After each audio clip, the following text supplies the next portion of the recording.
Hello students, आइए हम discuss करते हैं प्रॉपर्टी ऑफ डिटरमिनेंट्स। मैंने प्रीवियस वीडियो में कुछ प्रॉपर्टी बताई थी आपको, 3 प्रॉपर्टी में बताया था। कुछ प्रॉपर्टी और रह गए थे जो मुझे बताना था आपको, ठीक ना। आइए देखते हैं प्रॉपर्टी। तो नेक्स्ट प्रॉपर्टी जो देखिए आपकी थी वो है if each element of row of determinant is multiplied by a constant k then its value gets multiplied k। Property आप देख रहे होंगे, आप सब प्रॉपर्टी होंगे वहां से देख लीजिएगा। मैं बता दे रहा हूं, समझा दे रहा हूं आपको। बोला गया है कि if each element of a row of determinant is multiplied by a constant k then its value gets multiplied k। यानी वो कह रहा है कि मान लीजिए कोई मैट्रिक्स इस तरह से है, सॉरी डिटरमिनेंट्स है, मान लीजिए हो गया a b c d e f और g h i, ठीक ना। आप इसकी वैल्यू फाइंड कर लीजिएगा, ठीक। मान लीजिए वैल्यू, मान लीजिए इसकी वैल्यू कितनी है, डेल्टा है। तो आप मान लीजिए कि हमने डेल्टा मान लिया, ये तब लिया जब हमने क्या कर लिया, जब इसके किसी रो में मैंने क्या किया, k का मल्टीप्लिकेशन किया। तो k a k b k c और हो गया ये d e f और हो गया ये g h i, ठीक है, इस तरह से हो गया। तो अब ये देखेंगे कि जब इसकी वैल्यू फाइंड करेंगे डेल्टा 1 की, जब इसकी वैल्यू फाइंड करेंगे आपको, जब एक्सपेंड करेंगे तो अब देखेंगे क्या आएगा, वो k टाइम्स ऑफ डेल्टा हो जाएगा।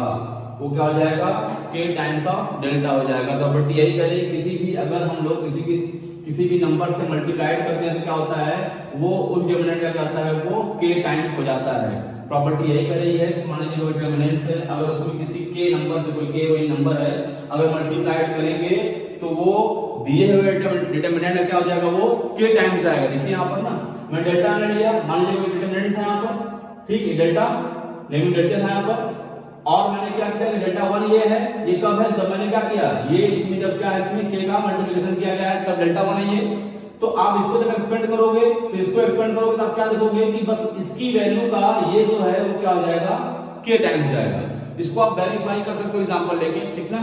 तो क्या हो जाएगा, वो k टाइम्स हो जाएगा, ठीक। अब देखिए इससे एक बात और मालूम चलिए यहाँ पर क्या, कि आपको करना क्या है कि किसी भी, एक बात और समझिए ध्यान से, जिस भी नंबर का मल्टीप्लाइड कर रहे हो, ठीक ना, तो आप किसी नंबर मल्टीप्लाइड करो किसी रो और किसी डिटरमिनेंट्स में, तो वो किसी रो और कॉलम के ईच एलिमेंट में होगा। ऐसा नहीं है कि वो सारे एलिमेंट में हो जाएगा। जब किसी आप नंबर से मल्टीप्लाइड करते हो डिटरमिनेंट में, तो वो क्या होता है, वो किसी एक रो और किसी एक कॉलम के ईच एलिमेंट में होता है, न कि पूरे में होता है। इसका भी ध्यान रखिएगा, ठीक ना। और आप चाहो तो एक कंडीशन और भी है कि किसी भी रो और कॉलम से आप कोई भी नंबर कॉमन निकाल सकते हो, किसी एक रो कॉलम से। जरूरी नहीं कि सब में हो तभी हो, जब आप मल्टीप्लाई किसी एक रो कॉलम में कर सकते हो, कॉमन निकाल सकते हो, ठीक। तो ये भी आपको ध्यान रखना आपको है कि जब आप क्या करोगे, मान लो किसी भी नंबर से मल्टीप्लाई करना आपको किसी डिटरमिनेंट्स में, तो आप उसके किसी एक रो और एक कॉलम में करोगे। ऐसा नहीं कि पूरे एलिमेंट में करना आपको है। और आप किसी भी सिंगल रो और सिंगल कॉलम से कोई भी नंबर को आप कॉमन भी निकाल सकते हो। प्रॉपर्टी नंबर नेक्स्ट यही थी जो मैंने बताया आपको। तो आपको समझ में आया होगा। अभी से बहुत सारे क्वेश्चन सॉल्व होंगे, ठीक ना, उस पर देखेंगे, सॉल्व करेंगे हम लोग। प्रॉपर्टी नेक्स्ट देखते हैं हम लोग है, प्रॉपर्टी नेक्स्ट आपकी ये है,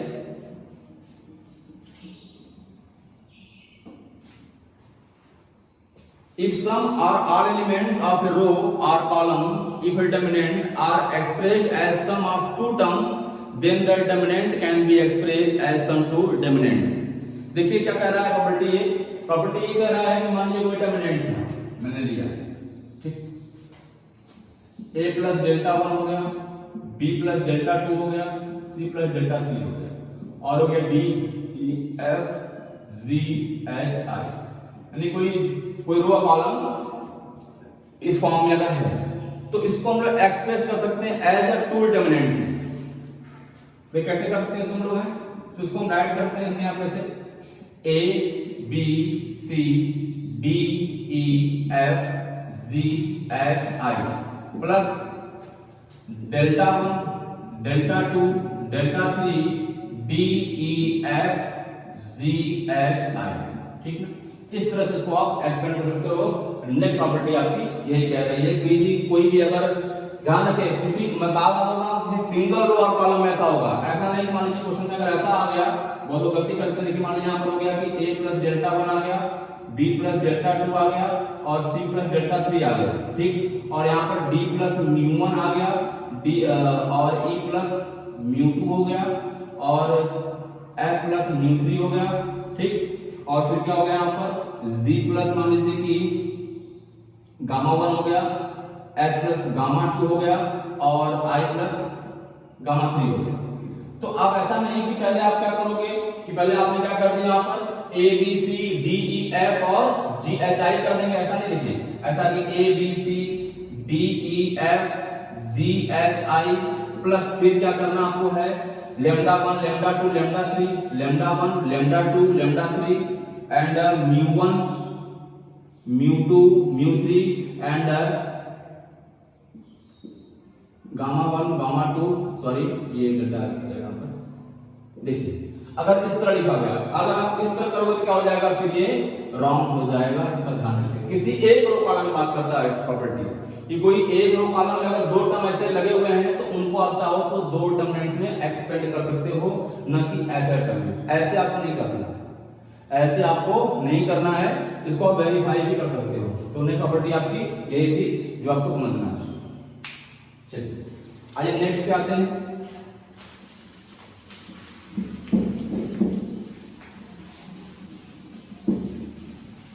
प्रॉपर्टी नेक्स्ट ये है, जिस तरह से आप एलिमेंट्री ऑपरेशन में रो को रो में ऐड कर रहे थे, ठीक, रो को रो में ऐड कर रहे थे, कॉलम कॉलम ऐड कर रहे थे, ऐसे यहां भी आप चाहो तो ऐड कर सकते हो। इससे मतलब मैंने बोल दिया आपको क्या कि r i is equal to r i plus k r j, मतलब किसी भी रो में किसी अदर रो में किसी नंबर से आप मल्टीप्लाई करके ये ऐड कर सकते हो और ऐसे आप कॉलम में भी कर सकते हो। डिटरमिनेंट में वैसा भी हो सकता है कि आप उसको यानी किसी दो रो को आपस में ऐड कर सकते हो, दो कॉलम को आपस में ऐड कर सकते हो, किसी भी नंबर से मल्टीप्लाई कर ऐसा आप कर सकते हो, ठीक ना। ये भी आपको समझना है, ये प्रॉपर्टी होती है। और कॉलम के लिए भी हो सकता है, ये कॉलम के लिए भी हो सकता है C I is equal to C I plus K C जे, ठीक, ऐसे भी हो सकता है इस तरह से, यानी कि रो और कॉलम इसको आप ऐड कर सकते हैं। जैसे आप एलिमेंट्री ऑपरेशन पढ़ रहे थे, जैसे एलिमेंट्री ऑपरेशन क्या था कि आपने अगर रो ऑपरेशन स्टार्ट किया तो थ्रू आउट आंसर तक क्या था कि जब तक आपका आंसर आया आप सिर्फ रो को फॉलो कर रहे थे। लेकिन ऐसा डिटरमिनेंट में नहीं है, आप चाहो तो एक ही क्वेश्चन में रो कॉलम दोनों ऑपरेशन लगा सकते हो। समझ आपने क्या किया, पहले स्टेप में आपने रो अप्लाई किया, रो ऐड किया, आप चाहो तो अगले स्टेप में उसी क्वेश्चन में आप कॉलम भी अप्लाई कर सकते हो। इसमें कोई बाउंडेशन नहीं है, ठीक ना, इसमें कोई बाउंडेशन नहीं है कि आपको थ्रू आउट पूरा एंड तक क्या करना आपको है, किसी बात को रो अप्लाई करना है फिर कॉलम अप्लाई करना है। आप रो कॉलम एक साथ लेकर चल सकते हो, ठीक ना, कि पहले स्टेप में आपने रो अप्लाई किया, सेकंड स्टेप क्या करना है, कॉलम भी अप्लाई कर सकते हो, कॉलम को ऐड कर दो, ठीक है, कुछ भी कर सकते हैं, ठीक। ये चीज आपको समझना है। देखिए एक प्रॉपर्टी कुछ अलग है, वैसे अब आ जाए आपको, आप पढ़े होंगे स्क्यू सिमेट्रिक मैट्रिक्स। क्या पढ़े होंगे आप, स्क्यू सिमेट्रिक मैट्रिक्स। तो स्क्यू सिमेट्रिक मैट्रिक्स में क्या होता है कि अगर कोई स्क्यू सिमेट्रिक मैट्रिक्स है और वो ऑड ऑर्डर का है, 3/3 ऑर्डर का है, 1/1 ऑर्डर का है, हालांकि 1 ऑर्डर होगा तो नहीं आपको। जैसे कोई स्क्यू सिमेट्रिक मैट्रिक्स है, अगर उसका ऑर्डर ऑड है तो जो उसकी वैल्यू होगी, कौन सी वैल्यू, डिटरमिनेंट वैल्यू क्या होगी, वो 0 हो जाएगी। If a skew symmetric matrix skew symmetric matrix of odd order, then determinant value is will be 0। क्या हो जाएगा, 0 हो जाएगा। अगर कोई स्क्यू सिमेट्रिक मैट्रिक्स है और वो ऑड ऑर्डर का है तो जान लीजिएगा उसकी जो डिटरमिनेंट वैल्यू क्या होगी, वो 0 हो जाएगी। कोई भी स्क्यू सिमेट्रिक मैट्रिक्स है, बताया था मैंने क्या होता है स्क्यू मैट्रिक्स, किसी मैट्रिक्स का ट्रांसपोज करने पर अगर उसका नेगेटिव ऑफ मैट्रिक्स मिले तो क्या बोलते हैं, इसको है स्क्यू सिमेट्रिक मैट्रिक्स बोलते हैं। मैंने कहा था आपको मैट्रिक्स की चीजें, सिमेट्रिक मैट्रिक्स क्या होता है, कोई मैट्रिक्स दीजिए उसका ट्रांसपोज कीजिए और करने में माइनस a आ रहा है, मतलब क्या, वो स्क्यू सिमेट्रिक मैट्रिक्स है। अगर कोई स्क्यू सिमेट्रिक मैट्रिक्स है ऑड ऑर्डर का तो उसकी जो डिटरमिनेंट वैल्यू क्या होगी, वो 0 होगी। डायरेक्टली आप उसको मीट कर सकते हो वहां से, ठीक। एक बात और है कि अगर कोई स्क्यू सिमेट्रिक मैट्रिक्स है उसका ऑर्डर क्या है, इवन है, क्या है उसका ऑर्डर, इवन है, तो जो डिटरमिनेंट वैल्यू होगी वो क्या होगी, हमेशा एक परफेक्ट स्क्वायर होगी। क्या होगी, हमेशा एक क्या होगी, परफेक्ट स्क्वायर होगी, कोई अगर स्क्यू सिमेट्रिक मैट्रिक्स है और ऑर्डर उसका है तो जो उसकी डिटरमिनेंट वैल्यू क्या होगी वो क्या होगी मिसाइल तो परफेक्ट स्क्वायर होगी। मतलब 4 आंसर आ सकता है, 4 आ सकता है, 9 आ सकता है, 16 आ सकता है, जब भी आएगा परफेक्ट स्क्वायर आएगा। तो कभी कभी कोई कंपटीशन में कोई क्वेश्चन आए और ऑप्शन में दिया हो तो आप देखेंगे जिसका परफेक्ट स्क्वायर जो है उसको ऑप्शन टिक लगाइए।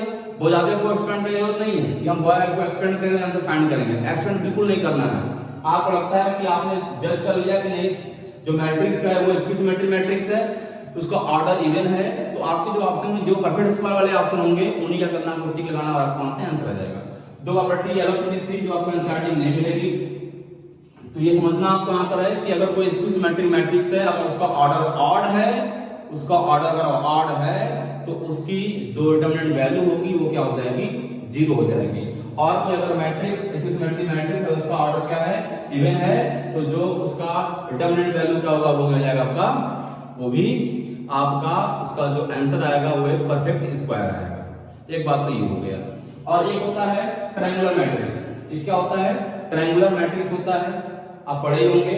उसमें भी क्या होता है उसकी वैल्यू निकालनी हो तो जो उसके डायगोनल एलिमेंट होते हैं, जो उसके मेन डायगोनल एलिमेंट होते हैं, मेन डायगोनल एलिमेंट जो होते हैं उनका प्रोडक्ट ही क्या होता है उसकी वैल्यू होती है डिटरमिनेंट की। कोई अगर आपको ट्रायंगुलर मैट्रिक्स दिया हुआ है जो भी दो टाइप्स के होते हैं, upper triangular matrix, lower triangular matrix, या जो भी ट्रायंगुलर मैट्रिक्स हैं जो उनके मेन डायगोनल एलिमेंट हैं, जो उनके मेन डायगोनल के एलिमेंट हैं उनका प्रोडक्ट ही क्या होगा डिटरमिनेंट वैल्यू होगी गिवन ट्रायंगुलर मैट्रिक्स की।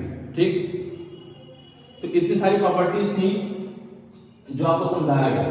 ठीक, एक बात हल्का सा और ध्यान दे सकते कि जब किसी डिटरमिनेंट्स में किसी नंबर से मल्टीप्लाई करेंगे किसी रो कॉलम में, ठीक ना, जैसे आपने क्या कर दिया कि मान लीजिए कोई मैट्रिक्स दिया हुआ है, ये मान लीजिए कोई मैट्रिक्स डिटरमिनेंट दिया हुआ है और मान लीजिए कि क्या हो गया यहाँ पर ये A B C D E F G H I और आपने क्या किया, आपको करना क्या है कि आपको R1 में 3 से मल्टीप्लाई करना है। क्या करना है आपको R1 में 3 से मल्टीप्लाई करना है। तो जब भी कोई आप नंबर मल्टीप्लाई करोगे ध्यान रखना है कि उसका आपको डिवाइड भी करना पड़ेगा। नहीं कि आपने 3 का मल्टीप्लाई यहाँ पर किया तो क्या होगा आपको यहाँ पे 1/3 भी करना पड़ेगा, इसको बैलेंस करना पड़ेगा। देखिए है क्या एक्चुअली में, है तो नंबर ही ना, एक्चुअली में है क्या ये नंबर ही तो है एक्चुअली में। ध्यान रखिए कैसे कोई नंबर से मल्टीप्लाई करेंगे आप तो क्या करना पड़ेगा फिर उससे आपको वहां पर उसको बैलेंस भी करना पड़ेगा, उसको आपको बैलेंस भी करना पड़ेगा, इसका ध्यान रखिएगा इस चीज का। तो डिटरमिनेंट्स में इतनी बातें आपको समझ में आई होंगी जो मैंने प्रॉपर्टी बताया आपको। कितनी प्रॉपर्टीज हैं, हम किसी को 2 टर्म्स में एक्सपेंड कर सकते हैं कि मैंने बोला क्या कि किसी भी आप रो कॉलम को आपस में ऐड कर सकते हो। मैंने ये बताया आपको क्या कि जिस तरह मैट्रिक्स में एलिमेंट्री ऑपरेशन में पूरा जितने भी क्वेश्चन थे पूरे में आप रो अप्लाई किए बार रो अप्लाई करते थे, लेकिन इसमें ऐसा नहीं है। आप एक स्टेप में रो तो सेकंड स्टेप में आप एक ही क्वेश्चन के लिए कॉलम भी अप्लाई कर सकते हो, इसमें कोई प्रॉब्लम नहीं है। ठीक ना, इतनी बात आई होप आपको समझ में आई होगी। अब जब मैं कल आऊंगा तो मैं क्या करूंगा कुछ क्वेश्चंस लेकर आऊंगा प्रॉपर्टीज पे और मैं उसको टाइप में चेंज कर टाइप बाय टाइप में कराऊंगा। कुछ इससे क्वेश्चन डायरेक्टली विदाउट एक्सपेंड के होंगे, कुछ एक्सपेंड वाले भी होंगे। ठीक ना, तो मैं कुछ क्वेश्चन लेकर आऊंगा नेक्स्ट वीडियो में सॉल्व कराऊंगा जिससे आपके प्रॉपर्टीज और क्लियर होंगे। देखिए थ्योरी समझना तो आसान है लेकिन जब तक उसमें क्वेश्चंस ना आएंगे तो आपको उतने ढंग से वो चीज समझ में नहीं आएगी। जब मैं इसमें क्वेश्चंस कराऊंगा तो आपको इसका कांसेप्ट और क्लियर होगा जो मैंने प्रॉपर्टी बताई आपको। ठीक ना, तो मैं जब नेक्स्ट वीडियो में आऊंगा क्या करूंगा मैं आप लोग के लिए कुछ क्वेश्चन लेकर आऊंगा। ठीक ना, और देखिए अगर आपको वीडियो पसंद आ रही है इसको लाइक करें, सब्सक्राइब करें और अगर आप मेरे वीडियो अपलोड कब होती है आपको नहीं मालूम चल रहा है तो आप वहां पर बेल को प्रेस करिए जिससे आपके पास मेरे वीडियो का नोटिफिकेशन तुरंत पहुंच जाएगा और आप इतनी शानदार क्लास चल रही है इसका आप एंजॉय कर पाएंगे। ठीक ना, तब तक के लिए थैंक यू, बाय।